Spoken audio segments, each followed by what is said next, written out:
नमस्कार दोस्तों, तो कैसे हैं आप सब। आप सभी का आपके अपने YouTube channel unique science classes में स्वागत है।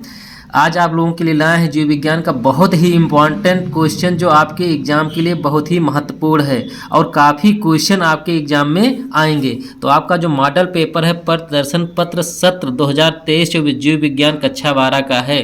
तो आइए बिना देरी के क्वेश्चन नंबर 1 पर चलते हैं। क्वेश्चन नंबर 1 है आप लोगों का, आप देख रहे हैं कि निम्नलिखित में से कौन सा भाग पुष्प नर जनन अंग का प्रतिनिधित्व करता है। तो आप सभी जानते हैं कि जो पुष्प का नर जनन अंग का प्रतिनिधित्व करता है क्या है, पुमंग है। क्या है, पुमंग है। अगला है मनुष्य में संतान का लिंग निर्धारण होता है। तो आप जानते हैं कि मनुष्य में जो संतान का लिंग निर्धारण होता है, माँ में XX पाए जाते हैं जबकि पिता में क्या होते हैं, XY पाए जाते हैं। तो जो एक लिंग का निर्धारण करता है वो पिता के लिंग गुणसूत्र से होता है। अगला क्वेश्चन है जेनेटिक इंजीनियरिंग का उपयोग होता है चिकित्सा में, कृषि में, इन दोनों में। तो इन दोनों में होता है। ठीक। अगला क्वेश्चन है निम्नलिखित में से किसे भारत में जैव विविधता का तपस्थल समझा जाता है। अरावली पर्वत, इंडो गंगटेकिक मैदान, पश्चिमी घाट, पूर्वी घाट। तो आप जानते हैं इसका क्या सही है, पश्चिमी घाट सही है। तो आपका अगला अत लघुत्तरीय प्रश्न पत्र है। अत लघुत्तरीय प्रश्न, क्लाइनफेल्टर एवं टर्नर सिंड्रोम में गुणसूत्रों की संख्या कितनी होती है। तो आप जानते हैं कि क्लाइनफेल्टर सिंड्रोम में गुणसूत्रों की संख्या 47 जबकि टर्नर सिंड्रोम में गुणसूत्रों की संख्या क्या होती है, 45 होती है। जैसा कि यहाँ नोट्स में आपको दिखा रहे हैं, देख लीजिए यहाँ पर दिया गया है कि टर्नर सिंड्रोम में गुणसूत्रों की संख्या 45 यानी सामान्य से एक कम गुणसूत्र होते हैं, जबकि क्लाइनफेल्टर सिंड्रोम में गुणसूत्रों की संख्या 47, देखिए सामान्य से क्या ज़्यादा है गुणसूत्र होते हैं। अगला क्वेश्चन है 2 का खा, नर जन्म कोशिकाएं किस विभाजन द्वारा शुक्राणु का निर्माण करती हैं। तो आप देख रहे हैं कि नर जन्म कोशिकाओं के असूत्री विभाजन द्वारा शुक्राणुओं का क्या होता है, निर्माण होता है। अगला क्वेश्चन है परागकण मात्र कोशिका में गुणसूत्रों की संख्या क्या होती है। तो परागकण मात्र कोशिका में गुणसूत्रों की संख्या द्विगुणित यानी 2n होती है। अगला देखेंगे उस एंजाइम का नाम लिखिए जो डीएनए अणु को खंडों में तोड़ देता है। तो आप जानते हैं कि प्रतिबंधन एंजाइम ही डीएनए के अणुओं को काटता है, इसी कारण इसे आणविक कैंची भी कहते हैं। ये 2 प्रकार के होते हैं, एंडोन्यूक्लियस तथा एक्सोन्यूक्लियस प्रतिबंधन एंजाइम। प्रतिबंधन एंजाइम भी डीएनए को एक विशिष्ट स्थान पर काटता है। अगला क्वेश्चन है 2 का अंग, समष्टि के परिकल्पित पिरामिड किस प्रकार होते हैं। तो समष्टि के पिरामिड में संख्या, ऊर्जा और व्यायाम के सभी पिरामिड सीधे होते हैं। अगला क्वेश्चन है 3 का पश्चिमी लिंग निर्धारण को स्पष्ट कीजिए। तो आप जानते हैं पश्चिमी लिंग निर्धारण Z और W होते हैं। नर पक्षी में ZZ गुणसूत्र होते हैं और मादा पक्षी में ZW गुणसूत्र होते हैं।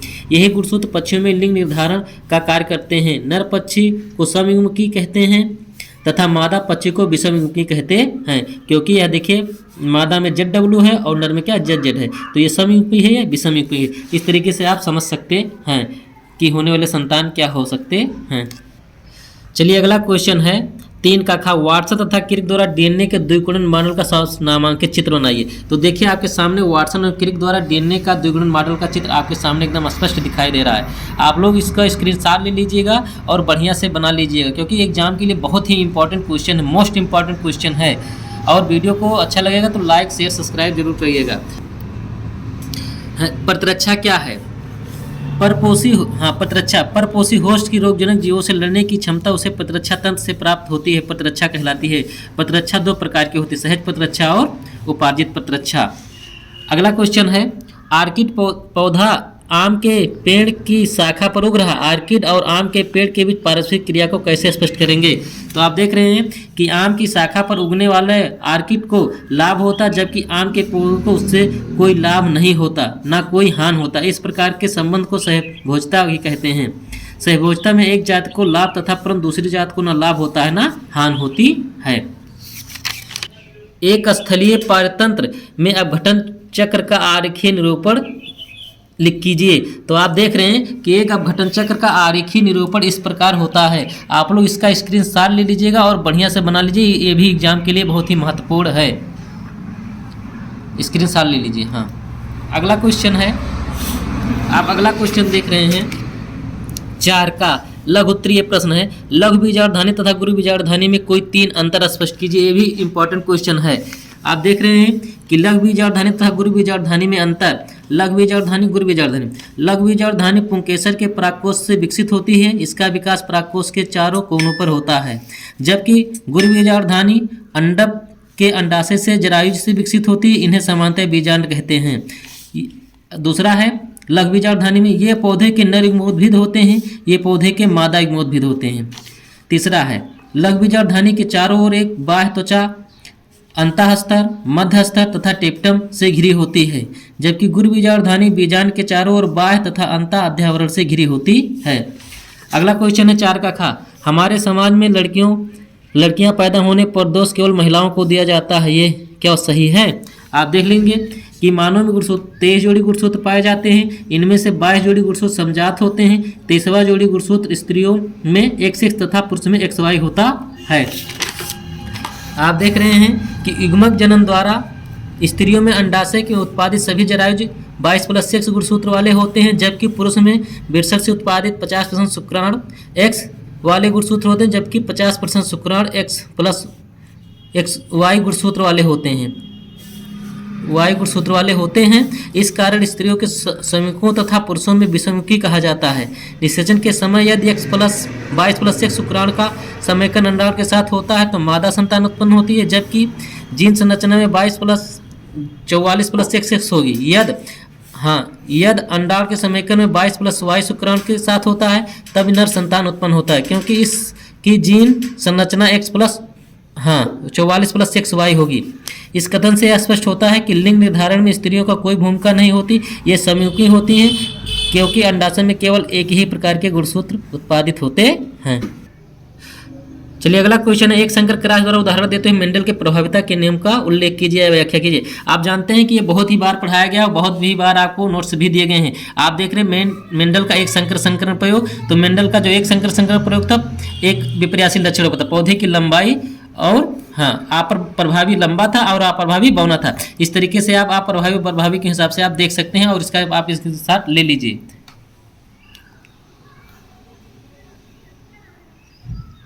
स्क्रीन देखिए, उसमें कहा गया था कि प्रभाविता का नियम। तो आप जानते हैं कि जब प्रभावी लक्षण का जीन तथा अप्रभावी लक्षण का जीन दोनों एक साथ उपस्थित होते हैं तो केवल प्रभावी लक्षण वाला जीन अपना लक्षण प्रदर्शित करता तथा अप्रभावी लक्षण वाला जीन अपना लक्षण प्रदर्शित नहीं करता। आप इस तरीके से देख सकते हैं।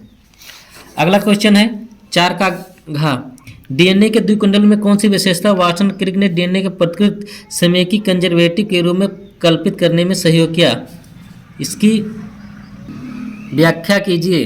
अब आप देख रहे हैं कि वाटसन और क्रिक के तो द्विकुंडल मॉडल आप देख ही रहे हैं, आपको पढ़ाया भी गया। इसको आप देख कर स्क्रीनशॉट ले लीजिए। क्रिक मॉडल का है, ये सब स्क्रीनशॉट ले लीजिए जिससे आपको कोई समस्या ना हो पढ़ने में।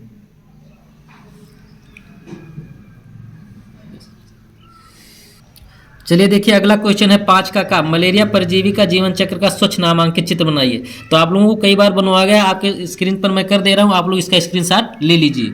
मलेरिया परजीवी का जीवन चक्र बहुत ही मोस्ट इम्पॉर्टेंट क्वेश्चन है, जरूर तैयार करके एग्जाम में जाइएगा जिससे आप लोगों का नंबरों का नुकसान ना हो।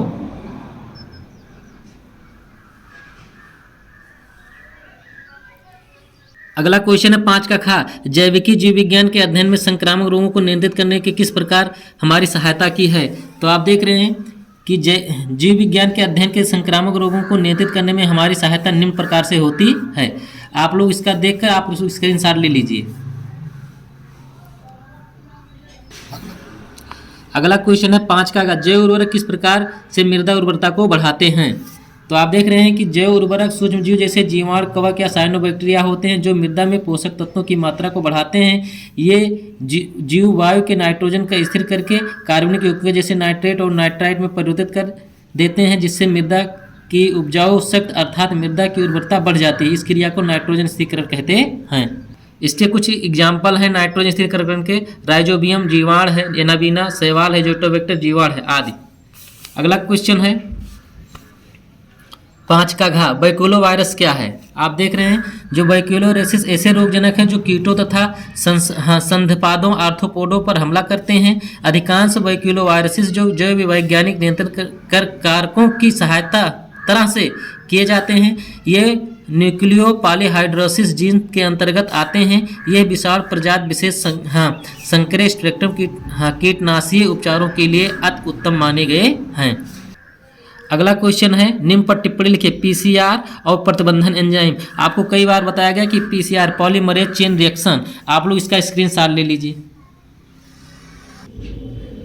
दूसरा है प्रतिबंधन एंजाइम, इसका भी स्क्रीनशॉट ले लीजिए क्योंकि इस पर टिप्पणी लिखना आता है और मोस्ट इंपॉर्टेंट क्वेश्चन है। आप जैव प्रौद्योगिकी का कृषि क्षेत्र में क्या उपयोग है, तो आप देख रहे हैं जैव प्रौद्योगिकी का कृषि क्षेत्र में उपयोग, आप लोग इसका स्क्रीनशॉट ले लीजिए। इंपॉर्टेंट क्वेश्चन है, बार बार एग्जाम में पूछे जाते हैं। यहाँ तक स्क्रीनशॉट ले लीजिए जो कृषि क्षेत्र में है। हाँ, अगला क्वेश्चन है पारजीवी जंतु से आप क्या समझते हैं, कोई एक उदाहरण दीजिए। आप देख लें पारजीवी जंतु, इसका जो उदाहरण है जोक है, एंटमीबा, हिस्टोलिट का फीता क्रीम है, आदि है। इसका स्क्रीनशॉट ले लीजिए और जंतु यहाँ देख लीजिए, स्क्रीनशॉट ले लीजिए सब। निम्नलिखित में अंतर स्पष्ट कीजिए। उत्पादन एवं अपघटक और दूसरा है परजीवता तथा एवं सहभोजता। तो आप देख लें उत्पादन एवं अपघटक में अंतर, उत्पादक अपघटक, इसका आप लोग स्क्रीनशॉट ले लीजिए, बढ़िया से स्क्रीनशॉट ले लीजिए जिससे आप लोगों को नंबर में कोई दिक्कत ना हो, सारे नंबर बढ़िया से मिल जाएं। परजीवता एवं सहभोजता में अंतर, आप लोग परजीवता और सहभोजता में अंतर का आप स्क्रीनशॉट ले लीजिए। ये 29 फरवरी के होने वाले एग्जाम में बहुत ही इंपॉर्टेंट टॉपिक सभी हैं, इसका आप लोग बढ़िया से पढ़ लीजिएगा जिससे आप लोगों की तैयारी बढ़िया हो जाए और एग्जाम में एक भी नंबर कम ना होने पाए। अगला क्वेश्चन है सात का अथवा है पुष्पी पात्र में लघु बीजाणु जनन का सचित्र वर्णन कीजिए। और 7 का जो है मनुष्य में नर जनन तंत्र का सचित्र वर्णन कीजिए, क्योंकि मनुष्य के नर जनन तंत्र को आप लोगों को कई वीडियो में बताया गया, उसका स्क्रीनशॉट लेकर आप लोग उसकी तैयारी कर लीजिएगा, क्योंकि नर जनन तंत्र बहुत ही मोस्ट इंपॉर्टेंट टॉपिक है जो एग्जाम में बार बार पूछे जाते हैं। नर जनन तंत्र का डिस्क्रिप्शन में लिंक दिया है, उस पर आप जाकर देख सकते हैं। नर जनन तंत्र का भी और मादा जनन तंत्र का भी दोनों ही एग्जाम के लिए क्या है, बहुत ही महत्वपूर्ण हैं। तो आइए देखते हैं पुष्पीय पादपों में लघु बीजाणु जनन का सचित्र वर्णन कीजिए। आप देखने पुष्पीय पादपों में लघु बीजाणु जनन, आप लोग इसका स्क्रीनशॉट लीजिए। इसी तरीके से इस पूरे का स्क्रीनशॉट ले लीजिए जिससे आप लोगों को कोई भी समस्या ना हो, आप लोगों की तैयारी बढ़िया से हो जाए। हाँ, स्क्रीनशॉट लेते जाइए। हाँ, ले ली स्क्रीनशॉट, चलिए। हाँ, स्क्रीनशॉट ले लीजिए इसका। हाँ, चलिए। अब आपका 8वां क्वेश्चन है आनुवांशिक कोट क्या है, इसकी विशेषताओं का वर्णन कीजिए। तो आप देख रहे हैं कि आनुवांशिक कोट क्या होते हैं, तिरिक होते हैं। इस तरीके से आप आनुवांशिक कोट का यहाँ देख रहे हैं, क्वेश्चन नंबर 8 है आनुवांशिक कोट का स्क्रीनशॉट ले लीजिए जिससे आपकी तैयारी पूरा बढ़िया से हो जाए। हाँ, इसका भी स्क्रीनशॉट ले लीजिए, आपका 4 से 5 नंबर एकदम पक्के हो जाएंगे। बार बार पूछा जाने वाला क्वेश्चन है, मोस्ट इंपॉर्टेंट क्वेश्चन है। अब आप देख रहे हैं इसकी विशेषता क्या है। आनुवांशिक कोड का प्रत्येक mRNA के 3 नाइट्रोजनस क्षारकों में से एक विशेष अनुक्रम का बना होता है। यह दो संलग्न कोडाओं के बीच में कामा नहीं लगा होता है। अगला है एक विशिष्ट कोडान सदैव एक ही अमीनो अम्ल को कोडित करता है। अगला है ये यूजी कोडान 2 कार्य करता है। ये प्रारंभन कोडान के अतिरिक्त अमीनो अम्ल मेथियानिन को भी कोड करने का कार्य करता है। कोडान UAA, UAG तथा UGA 3 समापक कोडान हैं। ये किसी भी अमीनो अम्ल को कोड नहीं करते हैं। चलिए अगला क्वेश्चन है पादपों की जात विविधता 22%, जंतुओं में 72% की अपेक्षा बहुत कम है। क्या कारण है कि जंतुओं में अधिक विविधता मिलती है। आप लोग देख रहे हैं यही इसका आंसर है। आप लोग इसका स्क्रीनशॉट ले लीजिए, इधर भी है और इधर भी है। हाँ, इसका भी स्क्रीनशॉट लेते चलाइए और आप लोग इसकी तैयारी बढ़िया से कर लीजिए। ये 29 फरवरी के एग्जाम में बहुत ही इम्पोर्टेंट टॉपिक है जिससे आप लोगों की तैयारी बढ़िया से हो जाएगी, एक भी नंबर छूटेगा नहीं। और वीडियो अच्छा लगा होगा तो लाइक शेयर सब्सक्राइब जरूर करिएगा। Thank you so much.